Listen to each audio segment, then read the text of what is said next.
guys, it's CrafTea and today I'm going to be showing you guys how I made my birthday cake for my 17th birthday. This video is long enough, so I'm not going to blabber on. Let's just get into it. So the first thing I do when I'm making my cake is obviously to make the cake itself. So for that I took a large bowl and a sieve and I sifted some flour. Then I added some baking soda and baking powder and also some salt. And then I used a spoon and just sifted all of the dry ingredients through the sieve. And then I set the bowl to the side. Now for the wet ingredients, the first thing that I added was some peanut butter. Then I added some coconut oil. Mine was pretty liquidy. Then I added some brown sugar. And then I took that over to my stand mixer and beat it on a medium speed until everything was well incorporated and it turned a lighter brown color. If you couldn't tell, I am making a peanut butter cake. I had been wanting to make a peanut butter cake for a long time and no one in my family really likes peanut butter, so this is my only chance to ever make a peanut butter cake. Once the ingredients had been whisked together, I brought the bowl back over to my counter. I added my eggs and vanilla extract. Eggs look really gross when you're trying to crack them on camera. Then I brought my bowl back over to my stand mixer and beat it again until it was nice and incorporated. Now for this next part, I alternated adding up my flour mixture and my buttermilk to my wet ingredients. This just helps so that all of your batter is well incorporated and you don't end up with any like pockets of dry ingredients or liquid. Also, buttermilk is literally so gross. It is literally just plain milk with something to curdle it, either vinegar or lemon juice. It is so gross. It's chunky. Ugh, I hate it, but it makes your cake really moist. I'm not telling you guys how much of each ingredient I put in just because I ended up doing a triple batch to get the amount of layers that I needed for this cake. So if you are going to be making a cake, I will just be linking the recipe down below so that you can follow it if you want. Then once I had added all of the ingredients together, I scraped down my bowl and gave it one final beat to make sure everything was well incorporated. Now you'd think that you would just add your batter to your pans, but no, I have to make it super complicated, so I'm gonna try to explain it not super confusing. So I take some tin foil, some strips of tin foil that are probably about 5 inches by, I don't know, the length of your tin foil, and I take 2 pieces and combine them together into one long piece of tin foil. Then I take some paper towel that I've dampened with some water and I fold it up on top of my tin foil. I hope you can see here, it is kind of confusing to explain. And then once I've put my paper towel on my tin foil, I wrap my tin foil up into a long strip, and that is going to be your invention to keep your cakes from browning when they're in the oven. You can buy these, but I haven't, but once you have made them, you can just bring back in your cake pans. I have 2 9-inch pans here and I just used my tinfoil invention and I wrapped it around both of them. And then I just repeated the same process for my 6-inch pans. That's what they look like. I just snapped and they were done. So easy, right guys? So this is what they look like. And then for greasing them, I usually use butter, but I was getting kind of lazy and buttering your pans can take a really long time. So I used oil instead and one of those little brush thingies that you use for your barbecue, and it worked out really well. You want to make sure that you get all of the sides. It is super important or else your cake will stick. Then I took some parchment paper, cut out some parchment paper circles for my bigger ones, and then some smaller parchment paper circles for my smaller cake pans, obviously. And this will just help your cakes not stick because that can be a huge problem. Then I preheated the oven to 350 degrees Fahrenheit. Now once you've done all of that, you can bring back in your cake batter and your cake pans that have been all prepped and ready for the batter. And then I just dumped the batter into the pans. This was so satisfying. I mean, look at that. Look at how good they look. Then I popped them in the preheated oven. I put a timer on for 30 minutes and let them bake, but once I checked on them after the 30 minutes, only the 9-inch cakes were ready to get out. The 6-inch pans were still liquid. The batter was still liquid, so I quickly took out the 9-inch pans and put them on a cooling rack. Then I put the 6-inch cakes back in for another 15 minutes until they were fully baked. The smaller cakes just take longer to bake because they are thicker. You want to make sure that your cakes are fully baked though, because if they are not, you will have a very, very dense cake. I let my cakes sit for at least 15 minutes, and then I flipped them out on a cooling rack so that they could fully cool. Then I also took the parchment paper off as well. They looked so good at this point, and I was really, really hopeful for what they were gonna turn out like. What are you doing? I actually got that on film. If you couldn't tell what just happened, a huge bowl of water got knocked over that was in our sink, and it spilled all over our floor in the kitchen right next to where I was baking the cakes. Luckily none of the water got on the cakes, but that was an adventure. Then I took out my smaller cakes and I did the exact same thing. I removed them from their pans and took off the parchment paper, and this is what the cakes looked like. They looked so perfect, so good. They were working out exactly how I was picturing them, but as I said before, we have to always have a fail in some kind of way.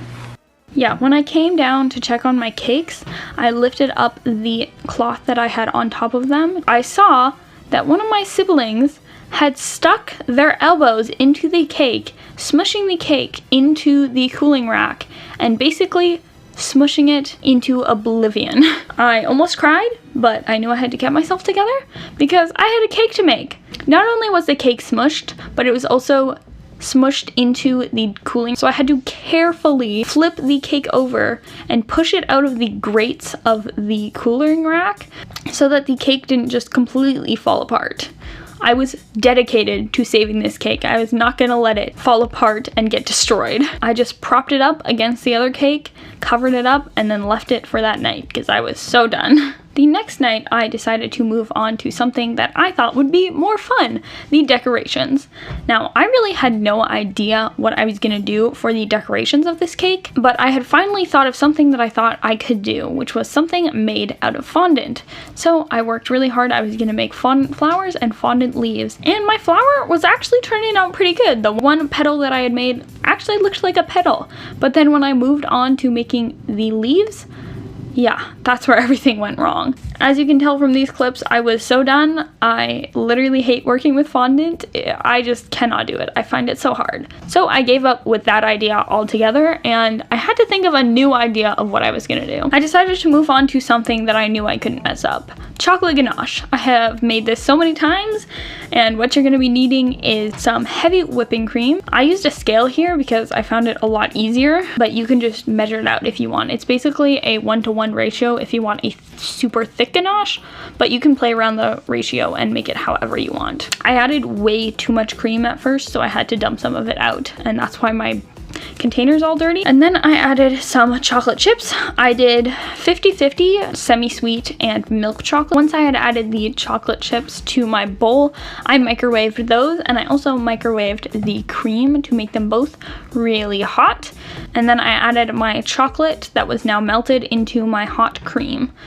Usually you would add them together and then microwave it, but since I was making so much, I thought that this would work better. But it ended up not working very well. The chocolate was still super firm, so I just had to stir it and let it sit until the chocolate eventually melted and mixed into the cream. And this is what it looked like. It looked so beautiful, so silky smooth.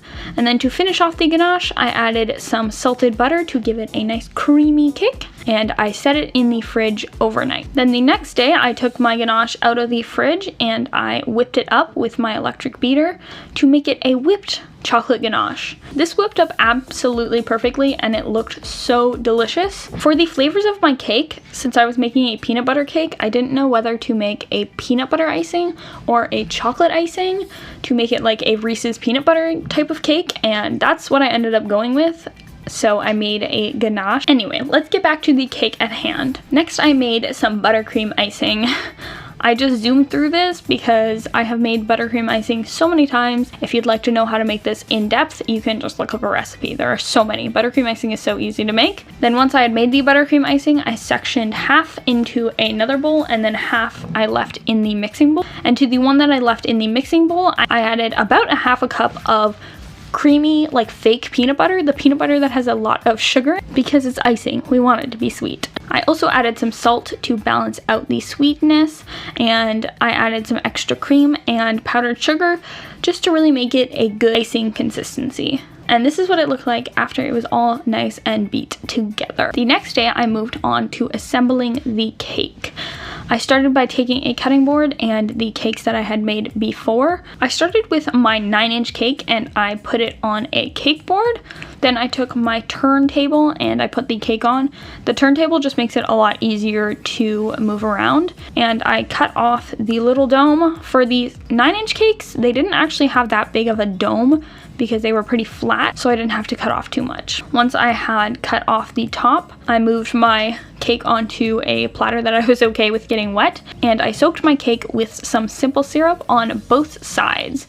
Simple syrup is just 1 part water, 1 part sugar. It is literally just sugar water, and it makes your cakes so moist and it keeps it from drying out. I just started doing the simple syrup method, and oh my gosh, you guys have to start doing it because it has saved so many of my cakes that would have been dry if they didn't have it on. Now really nothing has gone wrong in this video, right? If not, another thing could go wrong. I filmed the entire first layer of decorating this cake, but for some reason my camera stopped recording, so I had to do it all over again for the second layer. So anyway, let's pretend this is the first layer. I put a layer of my cake on top, and I shifted it around to make sure it was all centered on the cake, and then I did some leveling. This is really important because if you don't do the leveling now, your cake will be all uneven later. Then I took my peanut butter icing that I had made earlier, and I put some of that on top, and I used my offset spatula. I used a small offset spatula, and I just smeared a thin layer on top. Then I took the same peanut butter icing that I had put in a piping bag, and I piped a little moat around the cake for my, guess what? Mousse, my chocolate mousse that I had made earlier as well. And I put quite a bit of that in the center of the cake, and I spread it out until it reached. And then I just repeated that same process all over again for the last layer. Once I had filled all of the layers, I put on my last layer of cake, and I shifted that around again to make sure that it was all even, and I leveled it out. Then I used my same offset spatula and I crumb coated my cake. This cake was so moist and it was kind of falling apart, so I didn't do a super good first crumb coat, but I got it all coated and I shoved it in the freezer until it was really, really firm. And then I actually did a second crumb coat, which I literally never do. Crumb coat is usually just a one-time thing, but this cake was so moist and ready to fall apart that I had to do 2 crumb coats to keep all of the crumbs in. And then once my second crumb coat was finished, I popped the cake back in the freezer to set. And while it was in the freezer, I worked on my smaller cake, my 6-inch cakes. I did the exact same thing to my 6-inch cakes that I did to my 9-inch cakes. I cut off the cake humps and I cut the cakes in half, and then I repeated the exact same process of simple syruping them, filling them, crumb coating them, and then sticking them in the freezer. I feel like I'm talking so fast, but I fast forwarded a lot of this because a lot of it is just really, really repetitive, and I didn't want you guys to have to watch the same thing over again. This little cake caused me so many problems later, but you will just have to find out what they are. I brought back in my buttercream icing, and I finally decided on what colors I was going to do. But to test, to make sure that I did want the colors that I wanted, I sectioned some into 2 small bowls and I dyed them the colors that I wanted, which was definitely as easy as you saw there. As you can see, I went for a dark forest green and a light pastel pink. And I actually really, really like how these colors came out. So I mixed them up into the bigger bowls of buttercream icing. I brought back in my frozen crumb coated cakes. And I almost dropped my freshly crumb coated cake onto the counter. I brought back in my pink icing since I was doing the smaller tier pink, and I iced it with my beautiful pink icing. I'm not even gonna lie, this small cake caused me so many problems. When I was trying to move the cake into the freezer, it got stuck to my turntable and it ended up ripping a huge chunk off of the bottom of the cake. Sugar cookie. So I had to spend another while smoothing out the cake again, and then I finally got to transfer it into the freezer. After I had finished my pink cake, I moved on to my green cake. My green cake I had absolutely no problems with. It was quite easy to ice. and I stuck it in the freezer. Now moving on to the last thing that I actually had to make, which was the white chocolate ganache. This is the same as the ganache that we made before. You just add some heavy whipping cream to some white chocolate and melt it in the microwave until it all combines together like this. I set my white chocolate ganache to the side to set and to thicken up, and then I brought back in my cakes. I started with my green cake and I did the drip technique. I had never done a drip this professional before. I had only done it like lastly to kind of cover up my mistakes on a cake. I will link some videos down below that teach you how to do this technique. My white chocolate ganache started to set up when I was trying to cover the top of the cake. So I ended up having to take my offset spatula, warming it up, and then smoothing out the top, which worked out pretty well. Then I popped the cake into the fridge to let the drip set. And then I repeated the same drip process with my pink small cake. The next day, I took my cakes out of the fridge and I started on the gold drip, because if I didn't mention, I'm doing a gold drip. I took this pearl dust in the color gold and I dumped some of it into a bowl and mixed it with lemon juice. Pearl dust is literally just edible glitter, and when you mix it with a liquid, it will turn into a paint basically. So once it got to the right consistency, I just painted all of the drips on my cakes, both the green and the pink cakes, until I was happy with how they look. I let the gold paint set for a little bit so it wasn't as sticky. And then I stacked my cakes. This is the most stressful part. Okay. What? Okay. You basically just have to hold your breath and hope that it works out. The picking up and stacking on top actually worked out so well, was super quick, and I got both of them stacked up perfectly in line with each other on the first try. The only difficult part was the fact that my darn pink cake would not cooperate with me and the icing started coming off. Oh no! The icing is coming off. Which I was so frustrated about, as you can tell. I had to spend a good while smoothing out the chunks of icing that fell off so they wouldn't be as visible. And then the final thing that I did was I took some of my white buttercream icing in a piping bag with a star tip on, and I did a very cute little border around the middle of the cake just to cover up my terrible icing job. And then I did little swirls on the top. I have done this swirly design, I feel like, for every cake I've done recently, but it's just so fun. And then my cake was finished. So yeah, this is how my cake turned out. What do you guys think? Do you like how it looks? Because I really pulled this design out of nowhere. I had no idea what kind of cake that I was doing, and there were lots of things that went wrong, but I am so happy with how it actually turned out. Of course, there are little things that I would change. That's not even mentioning the flavor of the cake. This peanut butter and chocolate combination worked so perfectly, and the friends that I had over for my birthday actually asked for more cake. So I'd say that's a pretty good success if you ask me. So yeah, I hope you guys liked this video. If you guys did, don't forget to give it a big thumbs up and subscribe down below, and I will see you guys in the next one. Bye!